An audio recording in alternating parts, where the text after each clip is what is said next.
I didn't think it was necessary to say this, but apparently it is. Stealing knitting patterns is wrong. I wanted to make a different video today, but a few days ago, a knitting designer who I follow on Instagram, Fable Knitwear, uploaded a few stories because she had discovered that people had made a Discord server. If you haven't heard about Discords, it's a chatting platform where they were sharing her designs and other knitting pattern designers' designs that were paid for free. So they were uploading them there and like sending them around, sharing them with each other. And obviously Fable Knitwear was quite angry about that because she didn't get paid appropriately for that. So today I wanted to talk about why that's such a big deal. And I also wanted to talk about what you can do if you're really knitting on a tight budget to still find patterns you like and to use resources to knit the patterns that you want to knit for cheaper or for free. And hopefully that helps a few people. So let's get right into it. Why is this such a big deal, and why is this arguably worse than other forms of pirating? At least in my opinion. Legally it's kind of, I think, all the same. Well, most knitting pattern designers are really small businesses. Most knitting pattern designers are one-woman businesses, and they don't earn especially much. So I found an article when I was doing the research for this video. So this article is from 2020 actually, and it is called "What Are Knitting Pattern Designers Actually Earning?" I've linked it below if you want to read the whole thing. It's written by a designer called Media Peruana, and she writes that in January of 2019, a little bit above 10,000 designers sold at least one pattern on Ravelry, and of those, 7,277 sold no more than $50 that month. So that is 72% of the total amount of knitting designers on there who didn't earn more than $50 a month with their Ravelry sales. And the top 10% of designers earned more than $201 in that month from Ravelry. So you can think about that a little bit. More than $2,000, that was 157 designers on Ravelry in total, 1.6% of the total number. So as you can see, designing knitting patterns is generally not a very lucrative business unless you're in the top 3 of designers or something like that. She also wrote down how much she earned in total in that year, and it was a little bit below $8,000. And of that, she had to pay for sample yarn, tech editing, etc., fees, and she ended up with around $4,600 that she really earned, and she was working half days.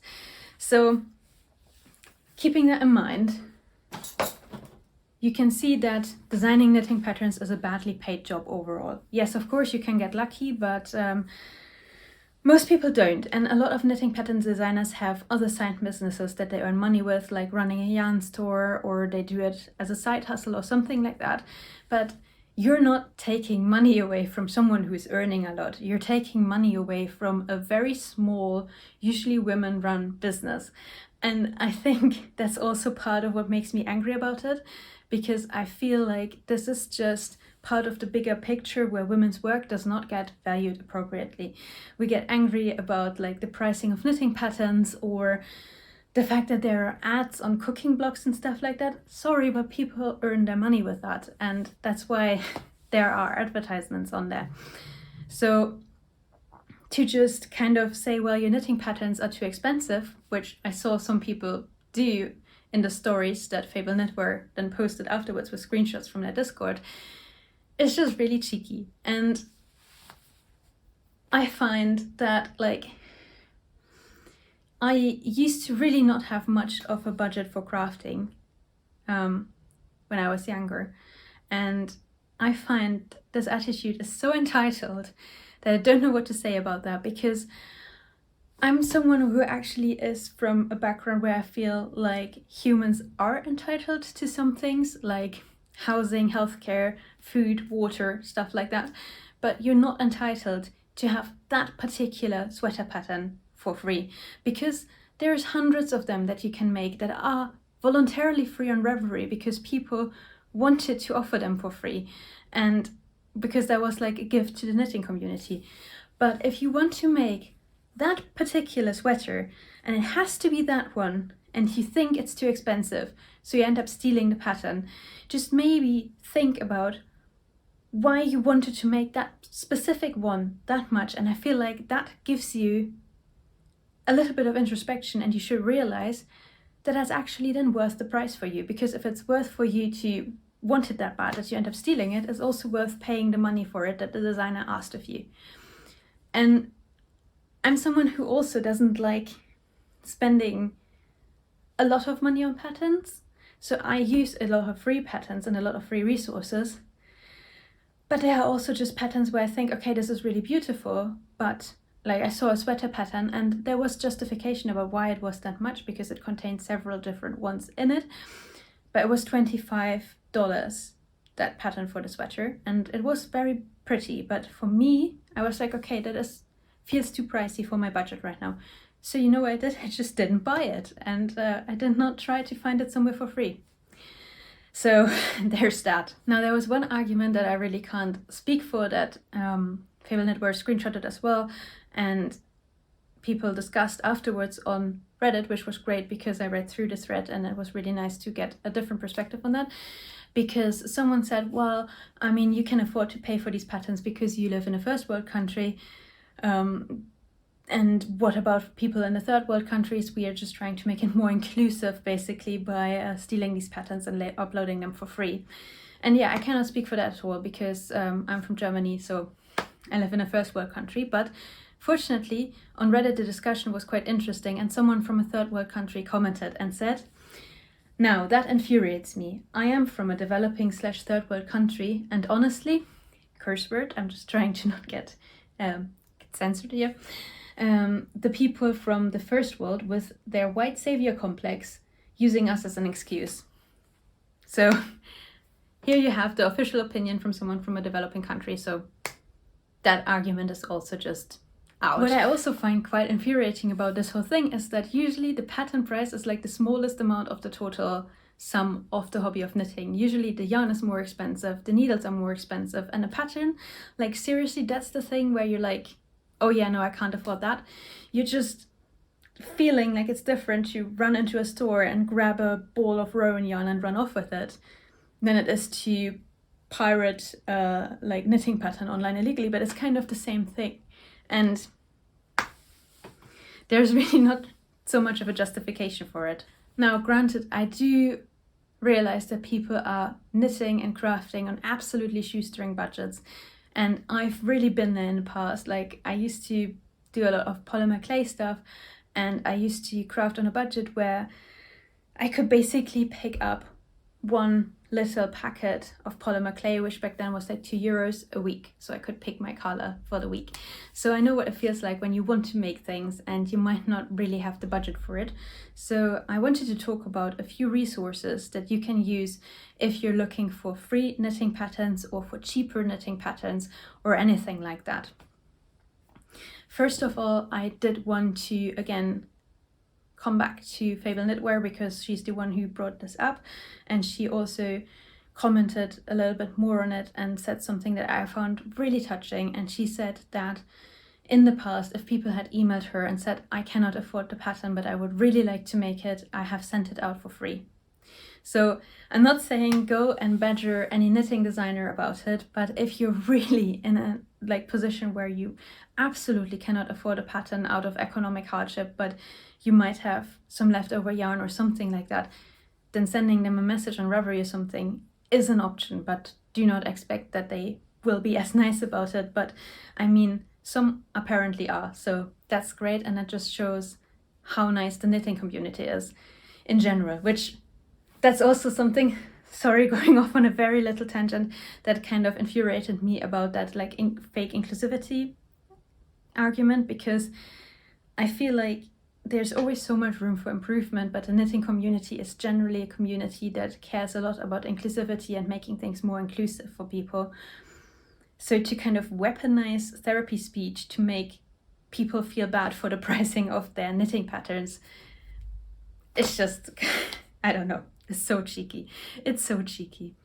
Okay, back to the resources for free and cheaper knitting patterns, because you're curious about that. So something that I noticed is that a few knitting pattern designers, and I'm going to list the ones that I know about below, but also if you know of any more, please comment and let people know, have an honor-based system where on the listing of their pattern on Ravelry, they have different codes, and the different codes reduce it by a different percentage. And it's like up to sometimes 60, 70, 80%. And they just say, if you cannot afford the pattern at full price, then please use the code for the discount that you can afford. Please don't abuse the system because it's trust-based. And I think that is a great thing to do. I know that Jessie Maed has done it, and Lydia Morrow, I've seen her do it as well.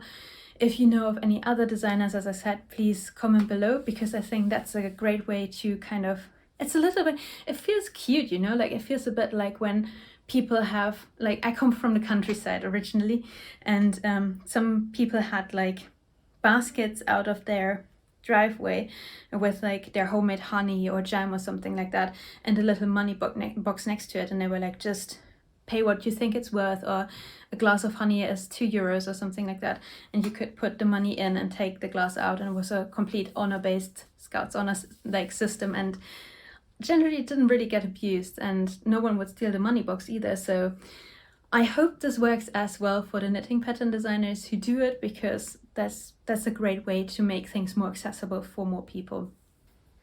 The second way to get reduced patterns or free patterns is pattern testing. So if you do genuinely like one specific designer or like a few and you cannot afford their patterns, I would say follow them on Instagram, follow them on Ravelry, and keep an eye out for when they post any test knitting calls, and then be fast and comment and say a few words about yourself and why you want to make the pattern and test it. And usually if you pattern test, you get the pattern for free that you're testing, and some pattern designers will also give you a voucher for one more pattern, or two even. I've seen that done. I've not personally had that happen to me, but I feel like that's a nice thing to do. And I think if you keep an eye out, you will also get a little bit of a feel for that, because often people already list what they are offering in the post where they call for test knitters. So yeah, just follow them on Instagram, keep an eye out, and then apply for a test knit. Hope you don't hear my cat meowing. Another free resource that I really recently learned about through Reddit, which is great, is that there is a thread on Ravelry, and I'm going to link that below as well for you, where people post patterns that are temporarily free. So a lot of the time, especially new designers will list a pattern for free the first few days after it comes out, and I think that is to gamble the Ravelry algorithm a bit, so your pattern ends up at the top of the list. So if you keep an eye out on new patterns and click through the first patterns on Ravelry that are on top, then a lot of the time you'll already find patterns like that by yourself. But the thread that I link below has basically people posting these patterns specifically in there, so you save a bit of time researching.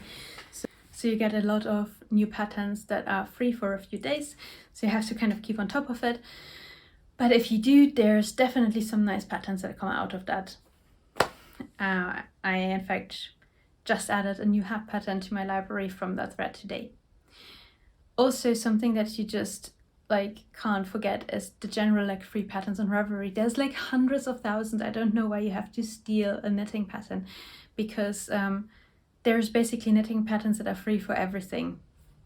It's just a little bit of a shame that people think it's necessary to do that. And I would say just really use the Ravelry filters to sort through stuff,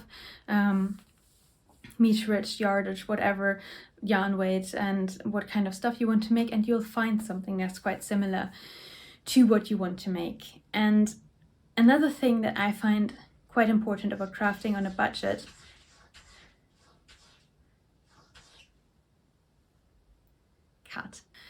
Another thing about crafting on a budget, like, I'm not trying to tell you, oh, actually not having a crafting budget is a great thing. No, not at all. But what I learned when I just really didn't have much money for crafting supplies is that it can make you extremely creative.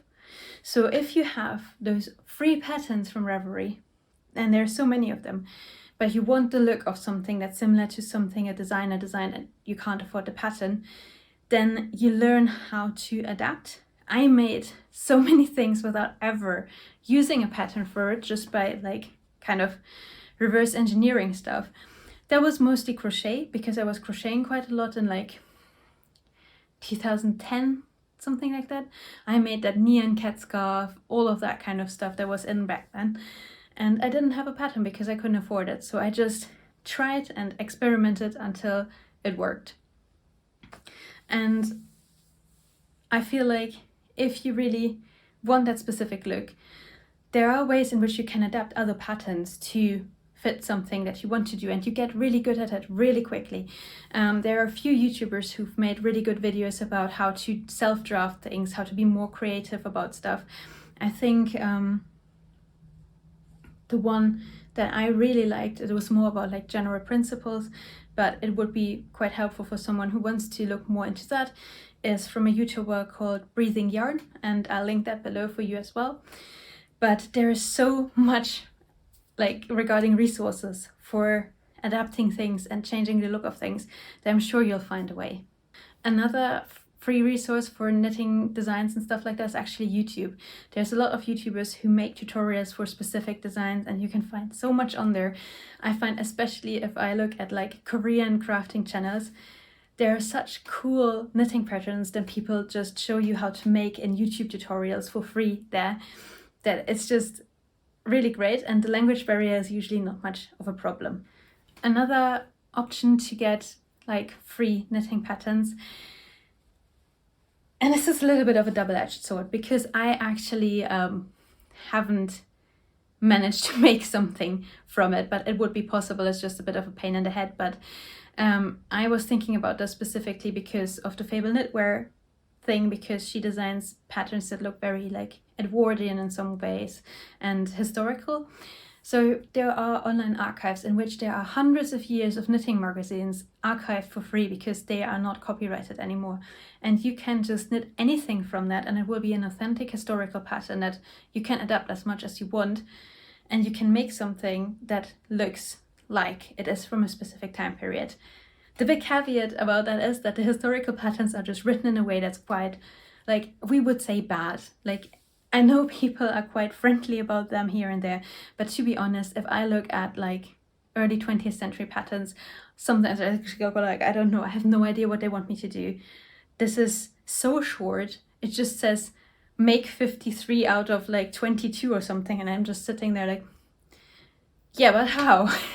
Because I think we're quite used to the pattern holding our hand, and the old patterns aren't like that. And to go off on a very tiny tangent, that is also why knitting pattern designers like deserve to be paid fairly, because we're paying them for the convenience of not having to do things like create a pattern ourselves, which we would have had to do back then, or like edit the pattern as we go through it because it's already done, and all of that sort of stuff, like different sizes and things like that. That's the service that they offer, and that costs money, and it costs money for them too, because they have to pay a tech editor for stuff like that. And yeah, I mean, we've talked about my opinion about it in general, and now you're just here for the free knitting patterns, so let me get back to that. This is a little bit more of an ethically grey area, but I found that a lot of yarn companies publish patterns that look quite similar to trending patterns for free a few weeks or months after the original pattern comes out. Like, for example, there was this scarf that was so trendy. Was it called a Sunday scarf? I'm not sure, but this like petite knit tiny scarf that everyone was making, and like it's not that it's a copy of the pattern one-to-one, because that would be very, very bad to do as well. But there's about like 15 patterns now that look super similar, and about half of them are free. So if you care about the look of something, then you will find a free alternative, as long as it's been trendy a few weeks or months before. Especially if you look at like Drops Design, for example, they always publish free patterns. and you can look there. Another way that I've saved money on knitting patterns is by keeping an eye on things like birthday sales. So for example, Andrea Mowry does an annual birthday sale, and it's usually a price reduction that is a percentage equal to the age she has just turned, which, I mean, like, it's obviously it's not an 85% off, but it's still a significant chunk that goes off the total price of a thing. Jennifer Steingas often does a like 2-for-1 or 3-for-2 pattern sale. Romy Hill, I think, used to do an Easter sale where you did an Easter egg hunt, and then one of the patterns would have the final Easter egg on it, and it would be completely free. So just follow people along and see what they're posting on Instagram and stuff like that, and follow their newsletters, and you'll get offers for things like that. And then there is 2 ways in which you can get physical patterns cheaper. One is, so I don't know if this is okay to do, and you have to tell me, but I assume it is. So what I sometimes do, or used to do when I couldn't really afford to buy a knitting pattern book or something like that, is if you go on book vendor websites like Barnes & Nobles, Amazon, Thalia I use, there's often something called like a preview, or like book in book view or something like that, and it shows a few pages from the book, and it's always the same few pages no matter what vendor you go to. So I assume that the publishing house decides on the pages, and then they just accept that these pages are basically open for business, and they're just kind of publishing them by having them as the preview everywhere. So I found that with a lot of knitting books, that actually means that 1 or 2 of the patterns from the book are visible publicly for free. That's especially useful if you're looking for color work charts and stuff like that.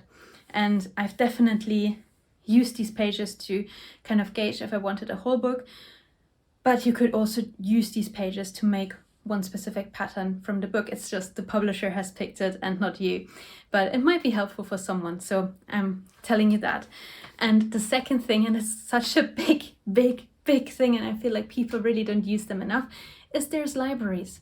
Just go to the library. They have so many knitting books, and a lot of the time, if you have a local library, and especially if they know you because you go by quite frequently, and you ask them nicely if they can buy a specific book and add it to their collection, they will do that. So just like if you have this one particular book, but it's like 50 euros or something like that, just ask, just send them an email and say, look, I would really like to have this book added to your knitting collection. Would you consider doing that?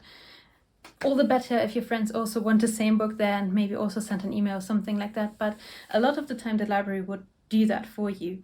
And a lot of libraries even have like a digital catalog where either you can get books delivered from other libraries to then look at them, or you can get like a digital copy of the book that you're like, it's basically given to you to read, and then no one else can access it while you have it. And then once you've checked it back in, you can't look at it anymore, but like someone else can then get it from the library again. So keeping all of that in mind, libraries are a super good resource for knitting patterns as well. And I hope that all of this bunch kind of like, if you're struggling with budget, really helps you with the knitting pattern sourcing. And I hope that like, I mean, I don't know, it just makes me sad because like someone even said, well, you should just have picked a different job. And that's such a callous thing to say. Like, and I don't know what you think will happen if you're a knitter and you make it so hard for people to do these jobs. Like, what would the knitting community be if there were no independent pattern designers and it would only be the big publishers bringing out books? Like, it's so much more inclusive now where everyone can publish something and you don't have all of these hurdles to go to first to get published. It's much more of an even playing field. And what would we all be without those designers and without indie yarn dyers? And they're all people who go in there not thinking that they'll make a huge amount of money, and 99.9% of the time they don't. and they do it because they're passionate about crafting and about art and about knitting. And I feel like we as a community really owe it to them to support them and appreciate that. And if we can afford it, to buy their patterns. So that's kind of my plea for today. And I know that probably like 95% of the people who watch this video kind of agree with the basic points anyway. So I hope that for those people, the bit about patterns was helpful. If you want to start a discussion in the comments, I'm curious if there's like any opposing arguments or something like that. Otherwise, I'll see you soon. I have been struggling a little bit with my crafting motivation, to be honest. I have a few things that I would like to do, but I just really don't have the energy at the moment. I don't know, like the start to the new year was a bit difficult, like not bad, but just it was just kind of a lot, and I feel a little bit burnt out at the moment. I'm trying to get back into things, but I don't really want to force myself, because a lot of the time in the past that's only made things worse. But yeah, I have a little bit of a creative block at the moment. If you have any tips or tricks for that, then write me also for that, because I could use some help. And I hope I will see you again with hopefully a finished project, but otherwise it will be another kind of essay of the sort very soon. And bye!